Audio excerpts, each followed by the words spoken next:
اوس راځو دې ځای ته دا 12 سړي اوس څوک دي؟ عملا حکومت چا کړی ده؟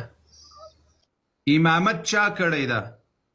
خلافت چا کړی ده؟ نو اول سر ابو بکر رضی الله عنه ده. اول سر ابو بکر او اخیری عمر ابن عبدالعزیز رحمه الله ده. دی تاسو مطلب دا ده تاسو دا 12 علي کربلائي صاحب دی 12 شمار ته خوشاله یاست د زړه سره. مسأله داسې نه ده. اوس په دې روایاتو کې پیغمبر علیه الصلاة والسلام وایي کلهم من قریش، یعنی ټول به له قریشو نه وي.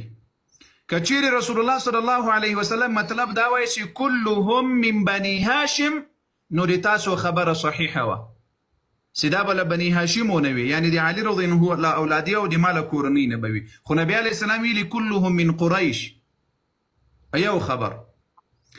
بل خبر، آیا ولې پیغمبر علیه الصلاة والسلام که رښتیا د تاسو مطلب دا وي چې له دې نه 12 امامان مراد دي، نو نبی علیه السلام ولې داسې ونه ویل چې کلهم من اهل بیتي، لکه د مهدي په اړه باندې چې د موږ په کتابونو کې په صحیحو احادیثو کې دا خبره ثابته ده چې نبی علیه الصلاة والسلام وایي چې المهدي مني او من اهل بیتي. په بعضې روایاتو کې راځي مهدي به له ما نه ده او د ما له اولادي له اهل بیتو نه ده. اوس نبی علیه السلام ولې داسې ونه ویل چې كلهم من أهل بيتي، دا 12 خليفقان يكون بعد 12 خليفا يا 12 أميرا يا 12 رجلا كلهم من أهل بيتي يا كلهم من بني هاشم. وسګوره په دې 12 خلیفګانو کې اهل بیتو چا حکومت کړی د علي کربلائي صاحب؟ یوازې علي رضی الله عنه امیر المؤمنین پاتې سوی ده. او همدغه شان امام حسن علیه السلام چې په هغه کې د اهل سنت اختلاف ده، ځکه د ټول اسلامي نړۍ خلیفه امام حسن علیه السلام نه ده پاتې سوی، ځکه معاویه رضی الله عنه یو طرف ته او امام حسن رضی الله عنه بل طرف ته. ښه دا دواړه به اوس موږ حساب کړو په دې 12 خلیفګانو کې بل د چا حکومت کړی ده، چا خلافت کړی ده، چا امیریت کړی ده؟ هیڅ چا نه ده کړی په دې 11 امامانو کې چې تاسې دعوه لرئ. اوس ګوره زه درته حساب کړم، را سره حسابوه. کاري صاحب سوال ما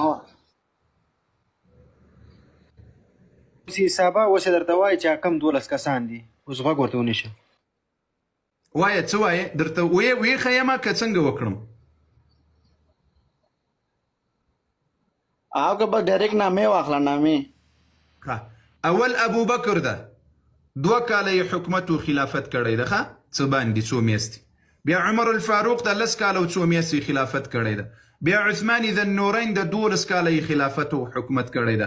بیا له هغه نه وروسته علي حیدر رضی الله عنه داسې 15 کاله کم او زیاتې خلافت کړی. بیا له هغه نه وروسته معاویه رضی الله عنه ده. بیا له هغه نه وروسته عبدالله ابن زبیر رضی الله عنه ده. بیا له هغه نه وروسته عبدالملک ابن مروان ده. له علي رضی الله عنه وروسته حسن علیه السلام داسې دا 15 په خلفاء الراشدینو کې پرسول. له دې نه وروسته معاویه رضی الله عنه داسې 4 ده. عبدالله ابن زبیر رضی الله عنه داسې 1 ده. عبدالملک ابن مروان ده 3 زامن دي، دا 4 سول، دا 11 سول. 12 عمر ابن عبدالعزیز ده. له ټولو دی الله جل وعلا راضي سي. د دې 12 امامانو په وخت کې اوس ګوره دا حدیث پوره وایسته د زړه سره. یو منټ دا حدیث داسې پوره وایسته. اوس رسول الله وایي صحیح شو. ما یو سوال بل ذهن ته راغلو. نه دا خبره به د لیک سم سر در خلاص کړم چې سم سر دی خلاص. صحیح شو کاري صاحب مخکې وای د دې 12 امامانو په وخت کې یا د دې 12 خلیفګانو امیرانو په وخت کې به اسلام عزتمن وي، په دین به عمل کیږي، په قرآن به عمل کیږي، او د الله په شریعت د الله قانون به په ځمکه باندې نافذ وي. شرط پکې دا ده به نه وي چې دی په کور کې ناست وي د امام، نه خیر. رسول الله صلی الله علیه وسلم وایي چې اسلام او دین به عزیز وي، منیع به وي، نو حکومتونه به د دوی په وخت کې عزتمن او قدرمن وي. بل وایي راځه په خیر مهرباني.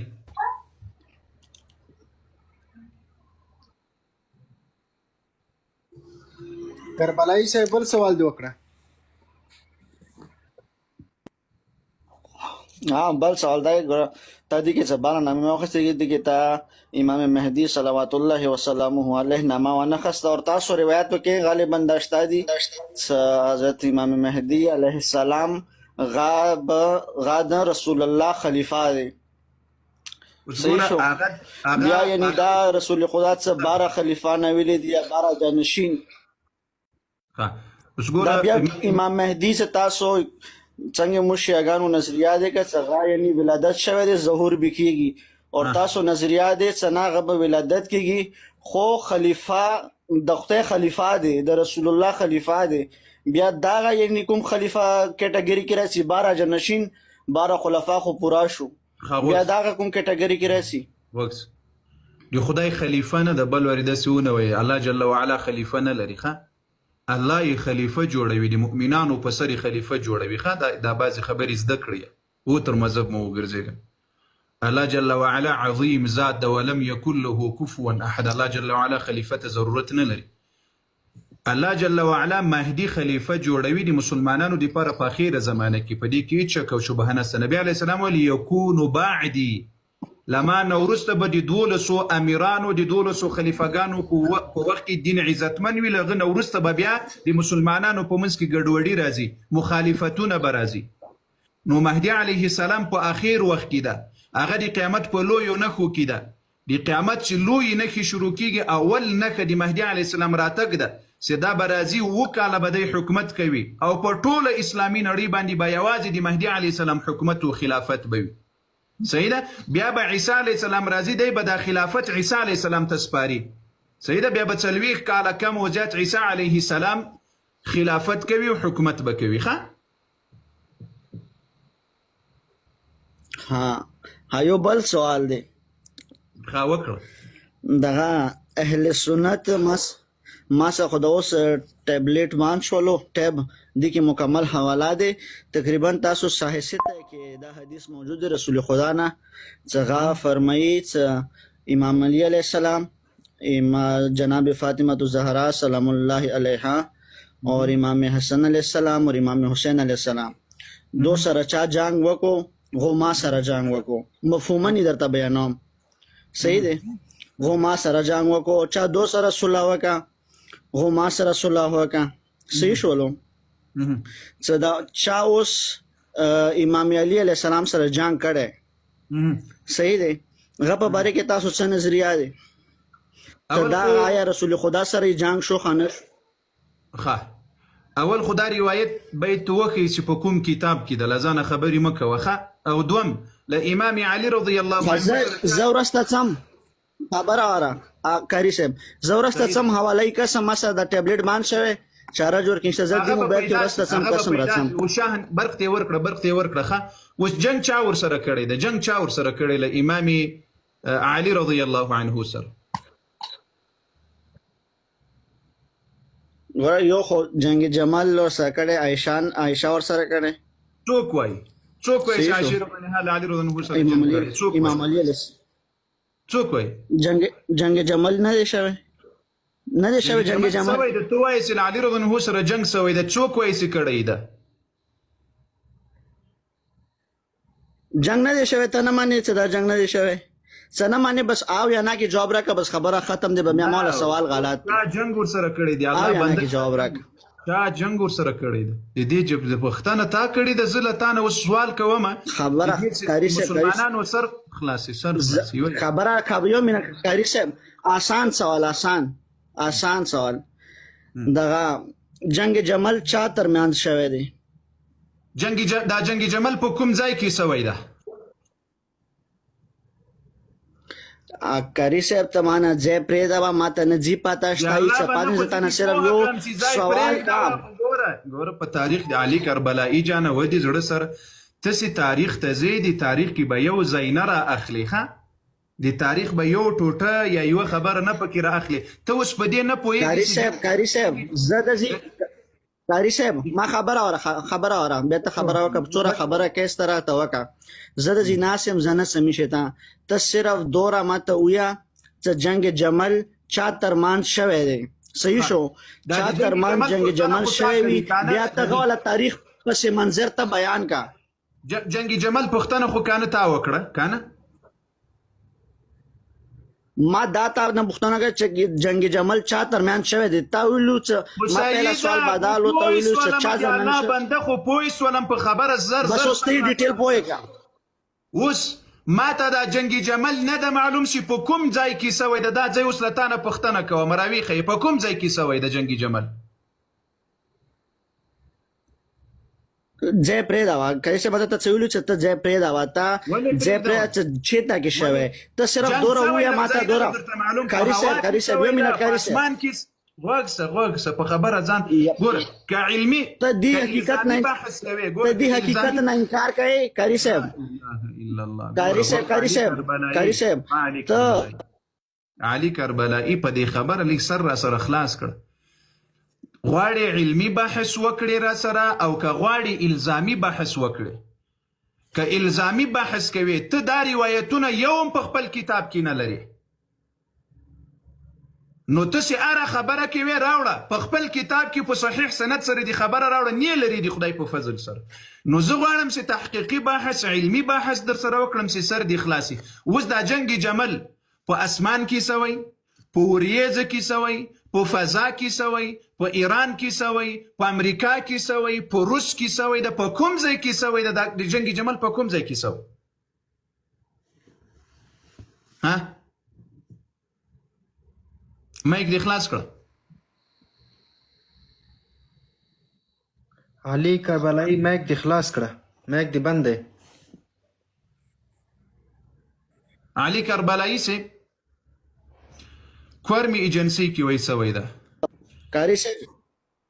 कारी صاحب ما تا ته زه سٹارټینګ کې راغلم ما تا دا ویلو چې زه نه تا سره بحث کوم نه ما دا ویلو چې زه سوال کوم نه الزامي بحث کوم نه علمي بحث کوم نه کوم پہلا سوال مدر نه کو تا جواب را کو ما تا سره کې بل سوال ونه کو کلیر شو 1 منټ کلیر شو غدا با تا نه ما سوال وکړو څه دغه جنگ جمل جنگ جتا ته یو حدیث مفهوم تیر کو جنگ جمل چا تر مانځ شوی صرف دو رویا خاطر دین کا دین انکار کوي چتا شوی څه شوی غ پرې دا څوره صحابه ور کې شهیدان شوی غ پرې دا صرف دو رویا چا تر مانځ شوی بیا غدا بت غواله یو غنټه ته غواله ماته پس منظر بیان کړی اورم وس غواړ یعنی زدي پوها کړم جواب در کړم ځان را سره پوهایي چې په دې واقعه دی پوهه کړم او که ځان نه پوهایي مخکینی مې ګوره درې پوښتنې درته جواب کړلې خیر اوس یقینات دی وکړل ودې کړل که دې ونه کړل درې پوښتنې مې درته جواب کړلې اوس دا پوښتنه درته جواب اوس یې بس صرف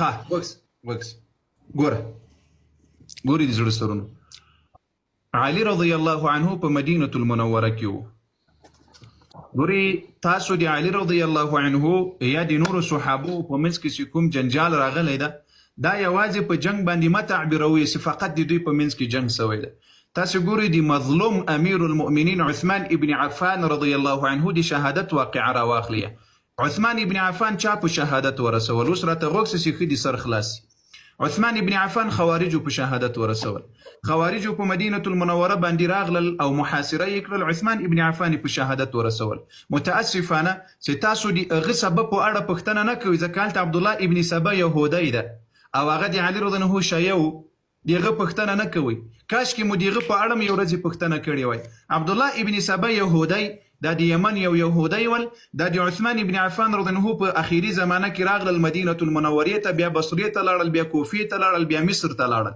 د عثمان رضی الله عنه په خلاف خلق راپورته کړل او اوله سر چې د شیعتوب دعوه کړي چې زه شیعه یم عبدالله ابن سبا یهودي کړي ده چې زه د امام علي او له اهل بیت سره مینه لرم د هغو شیعه یم او د امامت خبره سي کړي ده اول هم د يهودي کړي ده د تحریف د قران خبره سي کړي اول د يهودي کړي ده تاسو تاریخ ته لاړ سي د زړه سرونو لیک دا تاریخ وګوري اوس راځو دیته عثمان ابن عفان رضی الله عنه په شهادت ورسېدل ټول اسلامي نړۍ له امیر المؤمنین علي ابن ابي طالب رضی الله عنه سره بیعت وکړل کله چې بیعت وکړل په شام کې معاویه رضی الله عنه هغه بیعت ورسره ونه کړل هغه یو شرط درلودل هغه شرط داول هغه ګوره په قران عمل کول دی خو تعالی رضی الله عنهم په قران او په دین عمل کول معاویه رضی الله عنه ورته ویل سي د عثمان ابن عفان قاتلینو ته سزا ورکړه د عثمان ابن عفان رضی الله عنه قاتلین له چا سره ول؟ هغه له علي رضی الله عنه سره په لښکر کې ول، په پوج کې ول، چې عبدالله ابن سبا یهودی ول. عبدالله ابن سبا یهودی شیخ طاهر صاحب راپورته کړي، عبدالله ابن سبا یهودی ول او د عبدالله ابن سبا یهودي ډله وه چې په سبعیه ډله باندې یادېدله. په دغه وخت کې علي رضی الله عنه چې کله د مسلمانانو امیر سول، او ته پوهېږې علي رضی الله عنه له خلافت نه د تا په کتاب کې انکار کړی دی، زه خلافت نه غواړم. په د تا په کتاب کې نهج البلاغه د تر ټولو بهترین کتاب د تاسې ملایان وایي. په دې کتاب کې امام علي رضی الله عنه څه وایي؟ وایي دعوني والتمسوا غیري. روایت درته وښیم که ما په خلو باور کوي که لاړ سم نهج البلاغه درته راواړوم. زه یوه خبره وکړم کاري صاحب، وکړه تا خو خبره که زیات یوه خبره کوم تا زه درته خبره کوم کاري صاحب، تا نجار شم ته دورا تاو را تاو شوی که دورا تاو را تاو شوی چې تا د حضرت عثمان والا کیسه ورکې رانه بسته، ابن سبا والا کیسه د ورکې رانه بستله، ماویا او د امام علی علیه السلام والا کیسه د ورکې نه بسته. تا نه ما فقط یو سوال کړی و چې جنگ جمل د چا ماند شوی او صرف نه یو منټ تا ته ما څه ویلو کاري صاحب تا ته ما چې صرف دوره ویا چې د دې مانځ کې شوی، بیا غده بعد پسې منظر شروع کا ته او شروع شولې خو ته ما ته هغه دوه ګروهونه ونښیلو چې دا دوه ګروپونه دغه ځای ته روان یم چې د مسلمانانو لږ سر خلاص یو دی الله بنده. اوس غوږ اوس راځم پهله کې بس د دوی نامې واخله بس بیا غده بعد بیا شروع شه. خیر ځای ته راځم. کله چې علي رضی الله عنه د مسلمانانو خلیفه سول، نو طلحه او زبیر رضی الله عنه بیعت ورسره وکړل. هغه علي رضی الله عنه ته ویل چې دوی ته سزا ورکړه، عبدالله ابن سبا یهودی خوارج دي او دا شیعه دي چې د تا شیعه ځانونه بولي، د عثمان ابن عفان قاتلین دي، دې ته سزا ورکړه. علي رضی الله عنه ځنډ پکې وکړل. طلحه او زبیر لاړل مکې ته. عائشه رضی الله عنها په حج کې او په مکه کې وخه. بس ګوره جنگ جمل په بصره کې سوی ده، جنگ جمل په بصره کې سوی ده. علي رضی الله عنه زه دغه ځای ته راتلم چې سر دې خلاص دي الله بنده. علي رضی الله عنه په مدینة المنوره کې ده، عائشه رضی الله عنها او طلحه او زبیر په مکه المکرمه کې دي. عائشه کله چې طلحه او زبیر مکې ته لاړل، طلحه او زبیر رضی الله عنهما هغه وویل چې اوس موږ د عثمان ابن عفان قاتلینو ته سزا ورکوو. دغه د عثمان ابن عفان رضی الله عنه چې کوم خوارج ول، دا زر کسه د بصرې ول، زر کسه د کوفې ول، زر کسان د مصر ول او د مدینې خپل کسان هم پکې ول. اوس طلحه او زبیر له خپل لښکر سره له مکې روان سول، بصرې ته راغلل. په بصره کې خوارج د عائشه رضی الله عنها ورسره ملګري وه.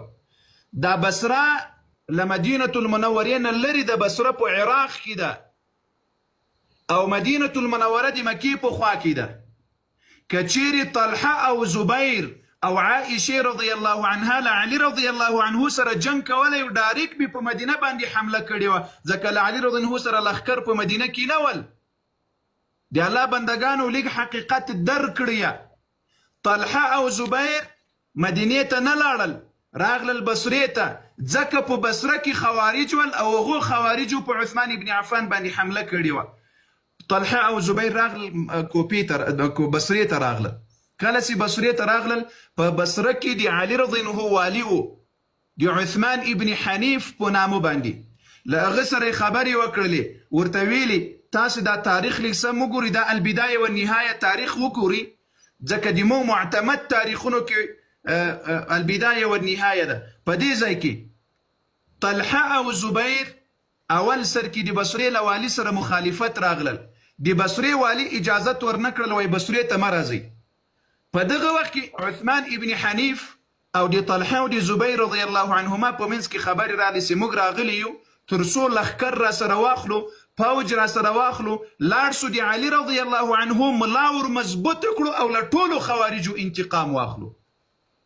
دقت باندې راته متوجه سه علي کربلایي صاحب، علي کربلایي صاحب دقت وکړه، د خبر ته سم دي سر خلاص. کله وخت کې عثمان ابن حنیف په دې خبره پوه شول چې طلحه او زبیر غلطه اراده نه لري، د جنگ اراده نه لري، اجازت یې ورکړه. طلحه او زبیر بصرې ته را داخل سول. کله چې را داخل سول په بصره کې څوک د شیخ طاهر صاحب زر نفره خوارج دي. د چا؟ هغه خوارج دي چې د عثمان ابن عفان رضی الله عنه په شهادت کې لاس درلودل. کله چې خوارج پوه سول چې اوس دلته عثمان ابن حنیف له طلحه او له زبیر سره یو سول، نو اوس خو به دا لښکر اخلي. نو کله چې لښکر اخلي علي رضی الله عنه ته ورځي، نو علي رضی الله عنه چې قوي سول، مضبوط سول، نو هغه په خوارجو باندې شروع کوي. نو موږ هم پکې تباه کېږو. په شپه کړې دغه د بصرې خوارجو حمله وکړه، د طلحه او د زبیر رضی الله عنه په لښکرې حمله وکړه په بصره کې. دې ته جنگ جمل صغرا ویلی کېږي. ښه، جنگ جمل کبرا بیا وروسته راځي. دوه جنگ جمل سوي دي. یو جنگ جمل صغرا ده چې خوارجو په طلحه او زبیر او د عایشې رضی الله عنها په لښکر باندې حمله وکړه. په دغه وخت کې عثمان ابن حنیف چې د علي رضی الله عنه والي د بصرې دا یې د باندې وایستل. هغه ورته وویل دغه والي د علي رضی الله عنه طلحه او زبیر ته ویل چې تاسې یې له بصرې نه د باندې وځئ چې خوارجو دا فتنه را ګرمه کړې ده چې یو څه دا قصه ارامه سي. دغه خوارج لاړل د علي رضی الله عنه په والي باندې حمله وکړه، د بصرې په والي. د هغه یې ږیره ور وایستله، ویې شکوله، ویې وهل او په بد حالت کې علي رضی الله عنه ته ور ولېږل. بصره د چا په قبضه کې راغله؟ د خوارجو په قبضه کې راغله. ښه متوجه سه، دا د خوارجو په قبضه کې راغله. دلته چې طلحه او زبیر خبر سول چې خوارجو عثمان ابن حنیف د علي رضی الله عنه والي وهلی ده او ایستلی ده، نو هغه راولاړ سول په بصره باندې بیا حمله وکړله. خوارج دغه زر کسان خوارج ټول تور توره داسې تیر کړل چا چې د عثمان ابن عفان په قتل کې شریکت کړی. اصلا کې خو تاسو سبب نه پیږئ، بس اسې لګیا یې چې چا څه درته ویل په هغه پسې. دا تاریخ ده او دا حقیقتا تاریخ ده. کله چې طلحه او زبیر ګوره د علي رضی الله عنه دفاع یې کړې ده. علي کربلایي د زړه سره د علي رضی الله عنه د والي دفاع یې وکړله چې تاسو هغه پسې واخیستل، جنګ مو وکړل او بصره مو ټوله محاصره کړله. طلحه او زبیر خپل لښکر ته وویل ویلاړ سئ په خوارجو پسې. بصره یې ځینې ونیو د له خوارجو نه. کومو خوارجو چې د عثمان ابن عفان رضی الله عنه په شهادت کې لاس درلودل مکمل تورتوره تیر کړل، ټول یې ووژل. نعره تکبیر.